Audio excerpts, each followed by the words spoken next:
Hello viewers, দিগন্ত লার্নিংয়ে আপনাদের সবাইকে স্বাগতম। আশা করি সবাই ভালো আছেন।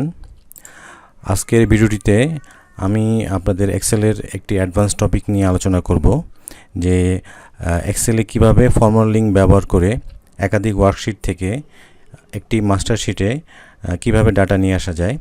চলুন তাহলে কাজটি শুরু করা যাক। আমি এখানে টোটালের ঘরে একটি ফরম্যাট শিট রেডি করেছি এবং এখানে তিনটি শিট রেডি করেছি, জানুয়ারি, ফেব্রুয়ারি এবং মার্চ। তো এখানে সবগুলো ডামি ডাটা রয়েছে। আমরা স্বভাবতই টোটালের ঘরে এই সেলটিতে জানুয়ারি ক্লিক করে প্লাস দিয়ে, ফেব্রুয়ারিতে ক্লিক করে প্লাস দিয়ে এবং মার্চে ক্লিক করে এভাবে আমরা স্বভাবতই মোটামুটি কম বেশি সবাই কাজটি করে আসছি।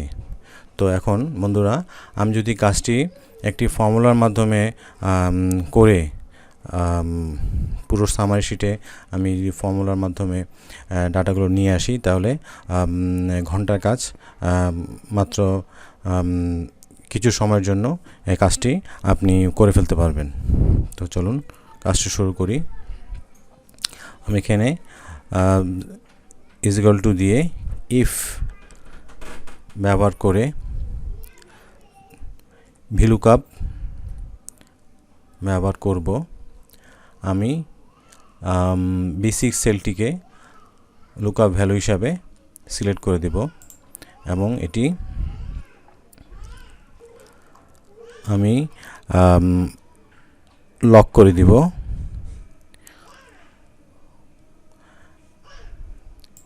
এবার আমি কমা দিয়ে, তো আমি একটু বলে রাখি, তো আমি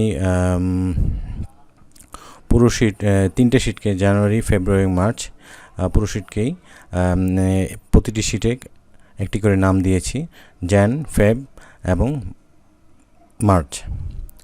তো আমি প্রথমে এখানে jan লিখলে জানের পুরো শিটটি চলে আসবে। কমা দিয়ে আমি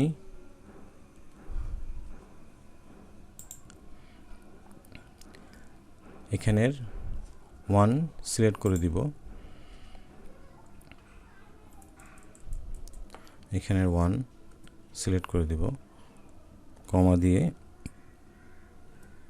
0, এরপর ক্লোজ করে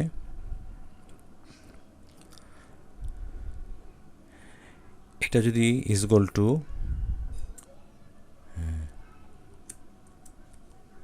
টু B6 হয়,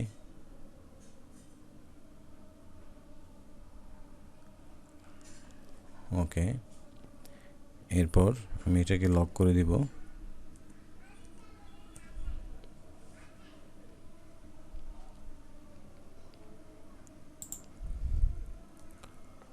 কেটে দিব, কমা দিয়ে এরপর ভিলুকআপ দিয়ে B6 সেলটিকে লুকআপ ভ্যালু হিসাবে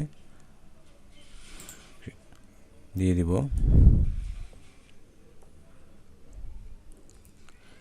এরপর সেলটি লক করে দিব।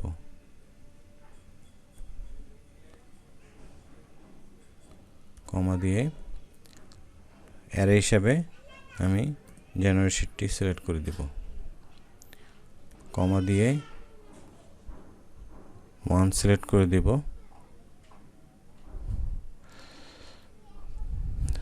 বন্ধুরা, 1 এখানে আমি 1 লিখব না, আমি এখানে কলাম ব্যবহার করব।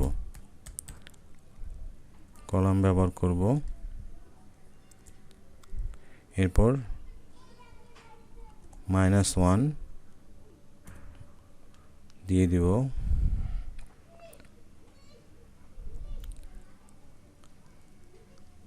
-1 কমা 0 ব্র্যাকেট ক্লোজ দিয়ে ডাবল কোট দিয়ে ব্র্যাকেট ক্লোজ করে দিব। তারপর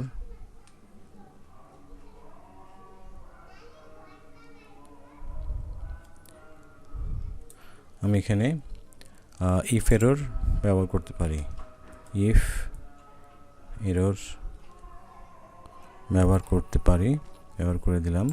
এরপর এখানে কমা দিয়ে 0 দিয়ে ব্র্যাকেট ক্লোজ। তো বন্ধুরা আমি একটি শর্টকাট পদ্ধতি ব্যবহার করব যেটা খুব কম সময় লাগবে। তো আমি এখানে প্লাস চিহ্ন দিয়ে দিব। এরপর পুরো সিলেক্ট করে আমি কপি করে এখানে দুইবার পেস্ট করব। যেহেতু এখানে টোটাল আমার 3টা শিট, আমি এখানে প্লাস চিহ্নটা উঠিয়ে দিই। এরপর এই জেনের মুছে দিয়ে আমি এখানে MAR মার্চ এই শিটটি সিলেক্ট করে দিব এবং জেনটি মুছে দিয়ে এখানে মার্চ সিলেক্ট করে দিব। ওকে, তারপর এরপর এখানে জেনটি মুছে দিয়ে ফেব্রুয়ারি লিখে দিব। সেম ভাবেও এখানে ফেব্রুয়ারি দিয়ে সিলেক্ট করে দেব। তো বন্ধুরা আমার ফর্মুলাটি হয়ে গেছে। আমি এখন ট্রাই করে দেখি। আমার ফর্মুলাটি হয়েছে। তো আমি ফর্মুলাটি যদি টেনে দেই এভাবে এবং এখান থেকে টেনে দেই এই পর্যন্ত, আমার সবগুলো ডাটা এক ফর্মুলাতে চলে আসছে। যেটা কিনা আমি যদি নর্মাল পদ্ধতিতে লিঙ্কে ক্লিক করে প্লাস চিহ্ন দিয়ে এভাবে করতে থাকি, আমার অনেক সময় ভুল হয়ে যেতে পারে এবং অনেক দীর্ঘ সময়ও লেগে যেতে পারে। তো এই ফর্মুলাটিতে ব্যবহার করে আপনি সহজেই খুব দ্রুত মাস্টারশিটে ডাটাগুলো বিভিন্ন ওয়ার্কশিট থেকে কীভাবে একটি মাস্টারশিটে ডাটা নিয়ে আসা যায় তা আমরা আজকে দেখলাম। আমি একটু ডাটাটা চেক করি আমার ডাটা ঠিক আছে কিনা। আমি এখানে আলাদা করে একটু যোগ করে দেখি। এটা হচ্ছে জানুয়ারি, সেল ক্লিক করে দিলাম, প্লাস ফেব্রুয়ারি প্লাস এবং মার্চ প্লাস 1034 আমার ডাটাটি সঠিকভাবে ফর্মুলাটি এখানে দেখাচ্ছে এবং রেজাল্টও চলে আসছে। তো বন্ধুরা আমার ভিডিওটি যদি আপনাদের একটু হলে ভালো লেগে থাকে আমাকে একটি সাবস্ক্রাইব, লাইক এবং কমেন্ট করে জানিয়ে দিবেন। তো বন্ধুরা আজকে এ পর্যন্তই, ভালো থাকবেন।